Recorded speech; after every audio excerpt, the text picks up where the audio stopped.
أعوذ بالله من الشيطان الرجيم بسم الله الرحمن الرحيم كل نفس ذائقة الموت ونبلوكم بالشر والخير فتنة وقال رسول الله صلى الله عليه وسلم أكثروا ذكر هازم اللذات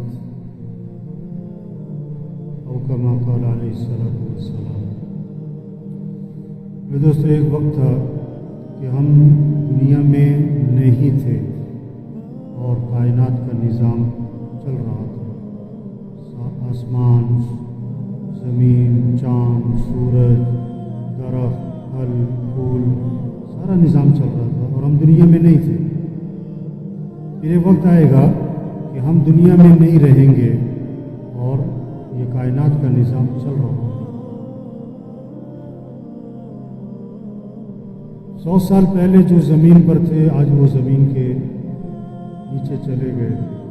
آج جو زمین پر ہیں کچھ عرصے بعد یہ بھی زمین کے نیچے چلے جائیں گے۔ پیدا بھی ہونا ہے تو مرنا بھی ہے۔ پیدا ہونے کا مطلب ہی ہے کہ مر جانا۔ جیسے بس میں سوار ہونے کا مطلب، ریل جہاز میں سوار ہونے کا مطلب ہی یہ ہے کہ اترنا ہے، یہ نہیں کہ بس میں ہی رہنا ہے۔ دنیا میں آنے کا مطلب ہی یہ ہے کہ چلے جانا ہے۔ اور عجیب بات یہ ہے کہ دنیا میں آدمی بعد میں آتا ہے اور اس کے جانے کا وقت پہلے طے ہو چکا ہوتا ہے۔ اچانک اتفاقاً بے وقت کوئی نہیں مرتا، ہر ایک اپنے وقت پر ہی مرتا۔ جیسے اچانک سورج طلوع نہیں ہوتا، اچانک سورج غروب نہیں ہوتا، ایک اللہ کا نظام چل رہا ہے۔ اسی طرح ایک اللہ کا نظام ہے، پیدا ہونا ہے، مرنا ہے۔ دنیا میں آنے کی ترتیب ہے، باپ سے پہلے بیٹا نہیں آتا، جانے کی کوئی ترتیب نہیں ہے، دادا موجود ہے، پوتا چلا گیا۔ کتنے لوگ ہیں جو سورج کا طلوع دیکھتے ہیں، غروب نہیں دیکھ پاتے۔ کتنے لوگ ہیں جو درزی کو کپڑے سلنے دیتے ہیں، ابھی کپڑے سل کے نہیں آئے تھے کہ کفن سل جاتے۔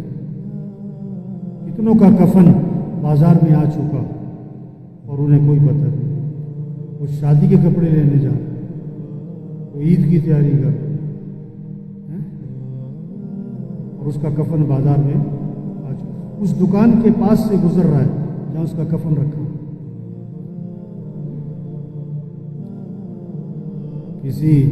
کوئی شادی کے کپڑے لینے گئے، کوئی عورت شادی کے کپڑے لینے گئی اور شام کو اسی دکان سے اس کا کفن خریدا۔ جس دکان سے شادی کے کپڑے خریدے اسی دکان سے اس کا کفن خریدا۔ اسے کیا پتا تھا یہ شادی کے کپڑے تو ابھی درزی تک بھی نہیں جائیں گے کہ وہ کفن سامنے رکھا ہے جو آج مجھے پہن کر دنیا سے روانہ ہو۔ مرنا ہے، سب نے مرنا ہے۔ ابو درداء رضی اللہ عنہ سے کسی نے پوچھا یہ کس کا جنازہ ہے، یہ کس کا جنازہ جا رہا ہے؟ فرمایا کہ یہ تمہارا ہی جا رہا ہے، یہ تمہارا ہی جا رہا ہے، اور اگر یہ بات تمہیں بری لگتی ہے تو میں کہوں گا کہ میرا جا رہا ہے۔ وہ چلا گیا ہے اور وقت پر گیا ہے اور پیغام دے کر گیا ہے کہ تم نے بھی آنا ہے۔ اس لیے موت کی خبر پہ کیا پڑھو؟ انا للہ و انا الیہ راجعون۔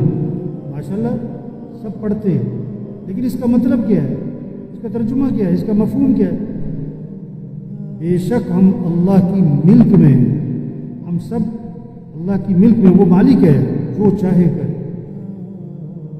وَإِنَّا إِلَيْهِ رَاجِعُونَ، اور بے شک ہمیں بھی اسی کی طرف لوٹ کے جانا ہے، ہمیں بھی لوٹ کے جانا ہے۔ تقریباً روز کسی قبرستان کے پاس سے گزر ہوتا ہے آدمی کا۔ آپ عید پڑھنے جا رہے ہیں، راستے میں قبرستان آ جائے گا۔ آپ لاہور جا رہے ہیں، راستے میں کئی قبرستان آتے ہیں۔ آپ دفتر جا رہے ہیں، کسی نہ کسی قبرستان کے پاس سے گزر ہوتا ہے، اور ہر قبرستان سے ایک پیغام آتا ہے، ایک آواز آتی ہے، کیا کہ آنا تم نے بھی ادھر ہی، آنا تم نے بھی۔ یہ کون پڑے ہوئے قبروں میں؟